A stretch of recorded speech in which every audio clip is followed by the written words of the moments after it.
Hey guys, Booligan here with Booligan Airsoft and Airsoft Insider.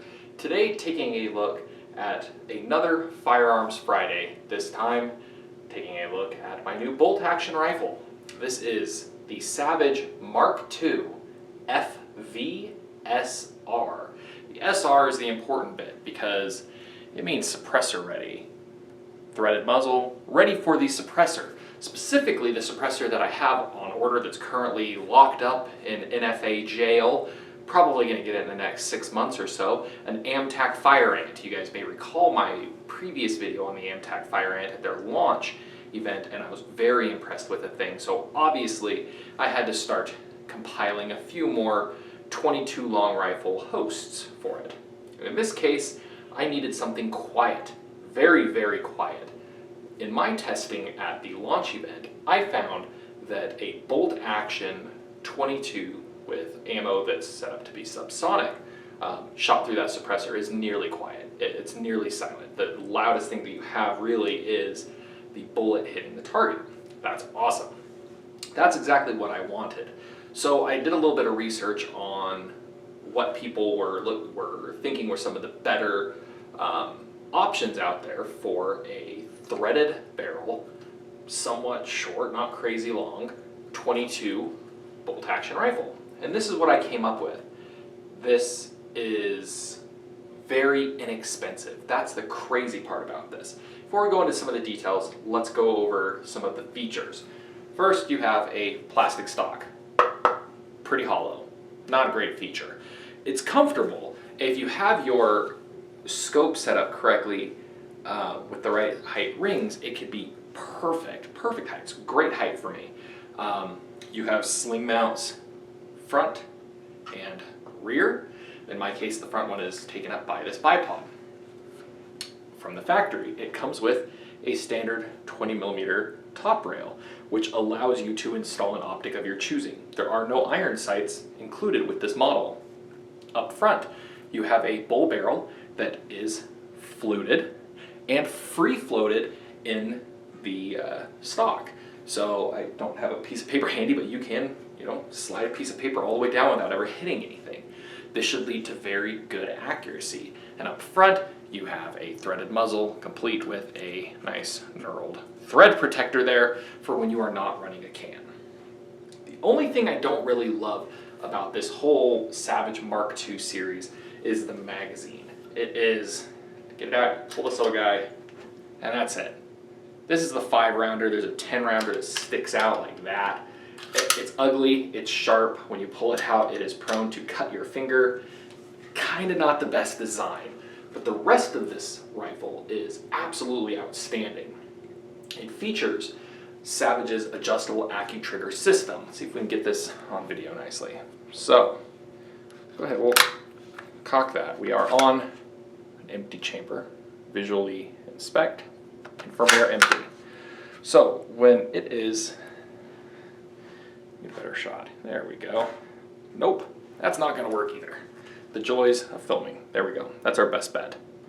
So, it's got this, it has an adjustable trigger that can be cranked down as low as like 2.5 pounds, which can lead to an accidental discharge potentially, negligent discharge if it's too light. So that's why it has this little front guy, almost like a safety trigger on a Glock. When you pull it, that is what will actually allow the sear, or the bolt, to come off the sear. When you pull it, very short, very tight, as they say, like snapping a rod of glass. It's very good, very predictable trigger pull.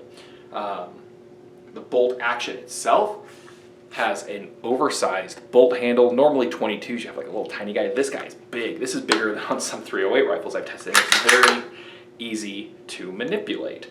You have a safety located where it should be. Nice open ejection port.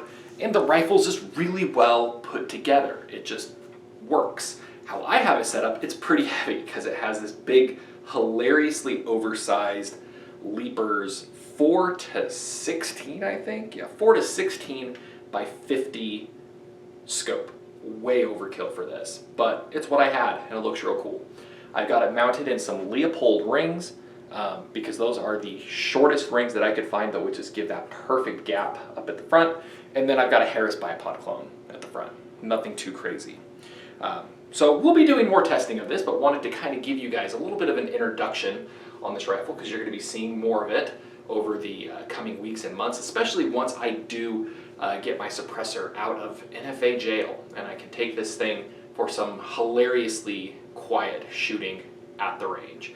But yeah, that's the introduction. We'll be getting range videos of this very soon. And until then, thanks for watching. Wait a minute, I forgot to talk about price. Price of this guy. So, this comes in, depending on where you buy it, which retailer you purchase it from, about $250. What you are getting for $250 is insanely good deal. You have a tried and true action with the Mark II action. You've already got it set up with the scope rail. You've got a bull barrel that's fluted, free floated, and threaded with a thread protector. To take a normal rifle, if you just get like a normal Savage or a normal Ruger or something like that, and you take it to get it threaded, that's going to cost you probably about $85 to $110, $120 to get that muzzle threaded. I know, I just did it on my Ruger pistol, and it gets very expensive. This comes with that as a freebie. It's concentric to the bore, it's designed for suppressors, it's just very, very well done. This thing's, it's a no-brainer. It is around the same price as a very basic baseline woodstock non-threaded barrel iron sights Ruger 1022 semi-automatic. A great gun, one of my favorites, probably one of the best 22 rifles ever made. However, to get it to something like this, where you can mount the optic of your choosing, to mount a suppressor on it if you have it, with this awesome upgraded AccuTrigger system, it's going to cost substantially more. Now you will have some benefits. You'll have a better magazine, you'll have semi-automatic fire, you'll have better magazine capacity, better accessories, different options available. But for me, my goal of this was something that was super precise, decent range for 22 obviously, and is going to be able to be suppressed very, very effectively. And that's why I went with the Savage Mark II FV SR. Now, thanks for watching.